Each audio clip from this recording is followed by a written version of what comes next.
Hi, I'm Ben. We're here in Seward, Alaska, just outside of town, and this is my yurt and treehouse and my greenhouse under construction. Started building it this summer with the idea that I was going to use it this summer. That didn't happen because I got pretty far behind and it was a bigger project than I thought. Next summer I'll be ready, hopefully. I mostly used recycled materials for the walls and then the Lexan for the sides.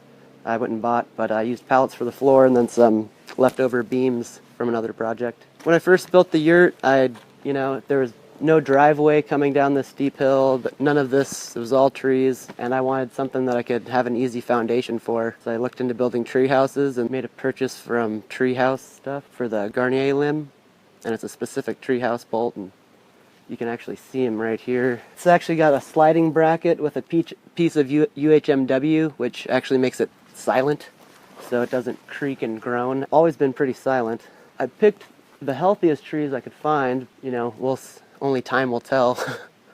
I feel like they definitely have an expiration date to them. The yurt, I think I did in, I want to say 2010. Everything else has just been kind of a super slow process. Don't have a lot of cash, so I do a lot of stuff by hand really slowly, and it takes a while. Everything's always under construction. This is my fancy staircase that I'll eventually change someday. I made this little extension because the deck was a little narrow. Decided to add, fire pit and some chairs, and got my little barbecue. I've had guests here before, and that's kind of the main spot to hang out, Inside the yurt isn't the greatest unless it's raining out. And back here is the outhouse. It's not very fancy.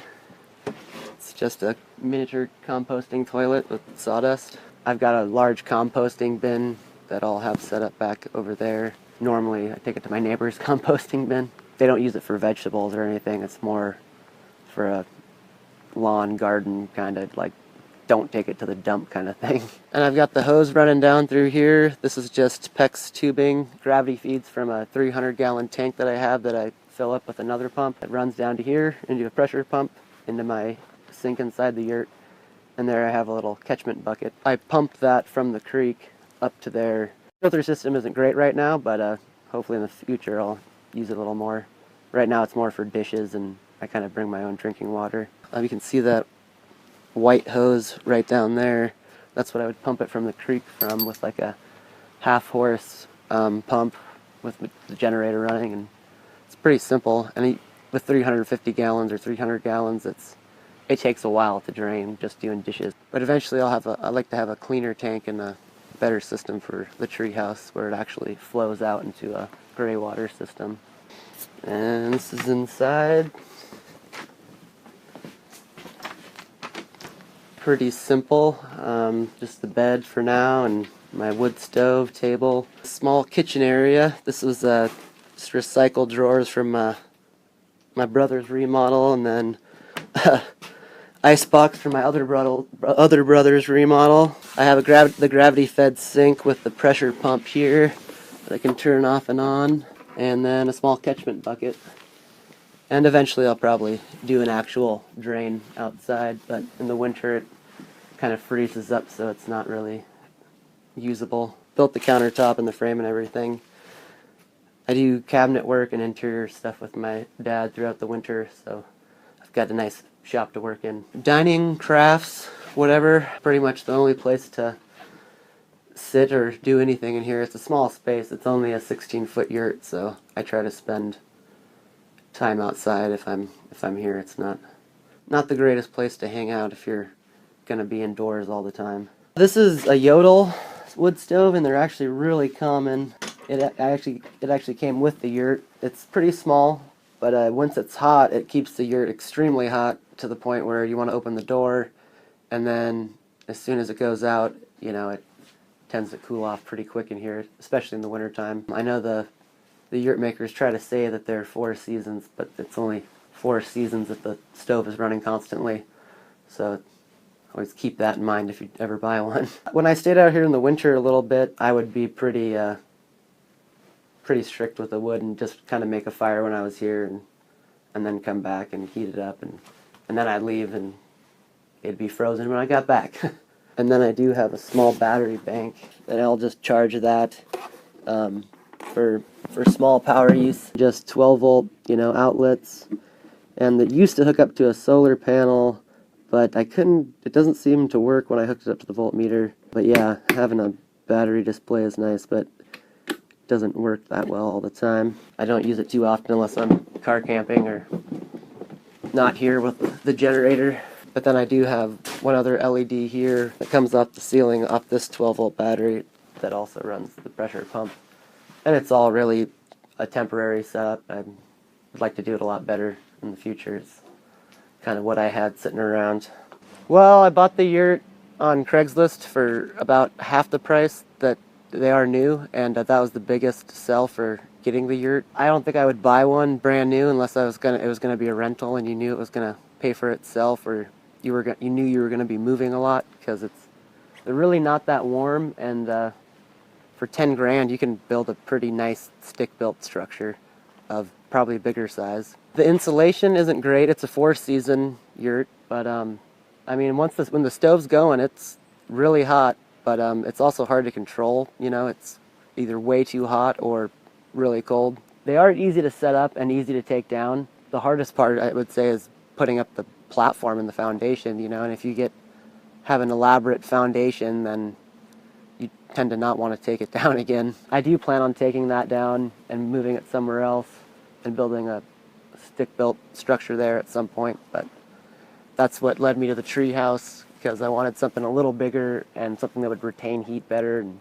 they're definitely not 4-season, unless you like to suffer. Eventually I would like to make a sauna, hot tub area, bathhouse, whatever, kind of in between the two structures that could be shared, but that's a long ways down the road. So yeah, now we can go check out the treehouse. It had nice trees. It's on higher ground. The trees were pretty healthy, and it was the best chance of a view. I built this double knee brace bracket a couple of years ago when I was building the deck. I wanted a bigger deck, and had to add a few more trees, and then I had another friend weld me this giant bracket as well, and then I've also had other friends weld different treehouse brackets throughout the construction instead of paying for the expensive ones online. But they are the official treehouse bolts, but they're definitely worth buying. They're really, really stable, really strong if you put them in right, but it's like the most important part of your treehouse. I don't want to give you instructions because it's kind of dangerous, but there's plenty of literature on the web to show you how to do it. But if they're installed right, they hold a lot of weight. This is the start of the staircase. Right now, it's just a ladder. I'll have a gravel pad right here. With the trees here, I didn't want to dig into the ground and make a deep scar next to the roots and everything, so I'm going to do a gravel pad here, and hopefully that'll save the tree roots a little bit. And then from there I'll have a stair landing up to this chopped off tree here, to another stair landing, and then step right onto the deck. And by then hopefully I'll have handrails.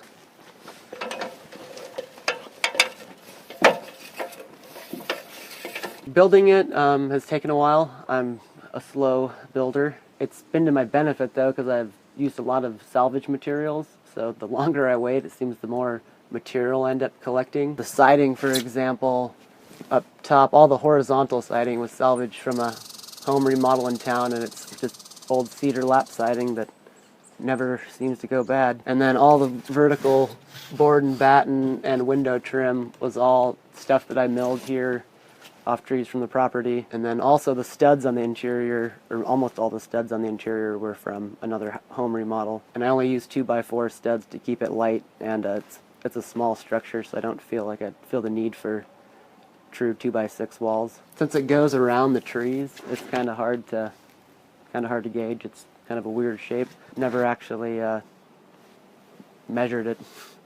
I mean, each wall is a different length, but I did make tall walls, 10-foot walls, so that I can have a taller loft, and I think that's important. I mean, I don't want a loft where I'm crawling around in or anything.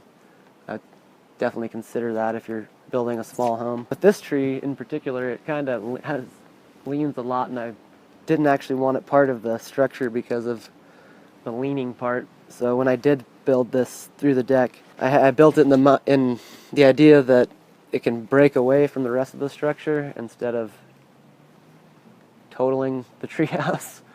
But that's, you know, worst case scenario. And the inside is pretty messy. It's basically a tool shed at the moment. This is my generator that runs pretty much everything as far as tools and sometimes power for my batteries at the yurt if I'm staying up here or somebody else. Right now I've been kind of just collecting a lot of materials in here. I've got a lot of insulation that I bought off the internet or off Craigslist, I think, and then some traded insulation, and then leftover siding. Pretty much just gathering materials. In the winter time, when it gets colder and miserable outside, I'll come in here and start doing interior work instead of wasting my time in the summer. Like I said, I'll have a loft in here. It'll either, I still haven't decided if it'll go all the way across or just to right about here and then have a little open area up top. I kind of like the headspace. From this wall here over to the other wall, I will install a wall with a sliding door, and that'll have a small bathroom with just a composting toilet and then a shower on one end, and hopefully enough room for a small sink in the middle. And that will take away quite a bit of the space in here, but I think it'll be worth it not having to go, you know, down out of the treehouse to use the bathroom. And then on the opposite side of the wall that'll be here, that'll be my kitchen area. The loft will, the imaginary loft will be the sleeping area, and then mostly storage too as well. But I do plan on renting it for a while before I live here, I guess. So I do feel like tree houses have an expiration date. So you know, no matter how well you build them, you know, shit happens. For myself, I might do a wood burning stove, but as far as renting it, I'll have a vented propane heater, but it has to be vented, or else it's just the heat is too wet and it's not very good for the building or for yourself for that matter. So yeah, vented propane for a while, and then maybe I might have a wood stove as well.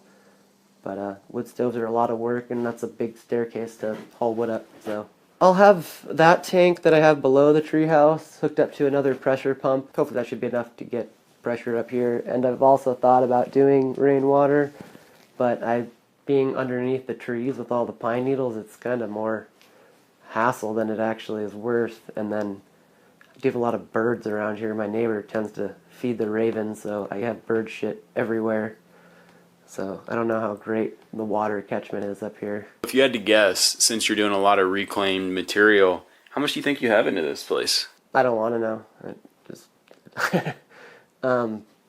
I don't know. My goal is to get 10 grand from it, from renting, and then I feel like I can be satisfied.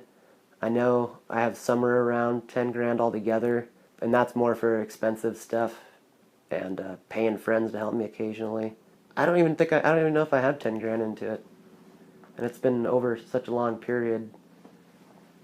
I really should have paid attention while I was building it, to be honest. Now I kind of forget what's recycled and salvaged and what isn't. The main expense was plywood, it seemed like, plywood and roofing. You can use small pieces, but then you're just scabbing it together and it's not as strong, you have more leaks. I don't know. Somebody thinking about doing this, do you have any advice for somebody thinking about doing a tree house or a small structure like this? Yeah, build it on the ground. It's a lot of work. Yeah, they look cool in the end, but it's a lot of work.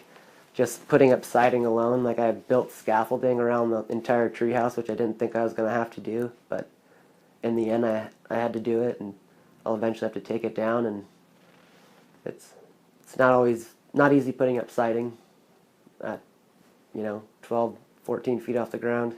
Do you wish you would have built this on the ground rather than a treehouse?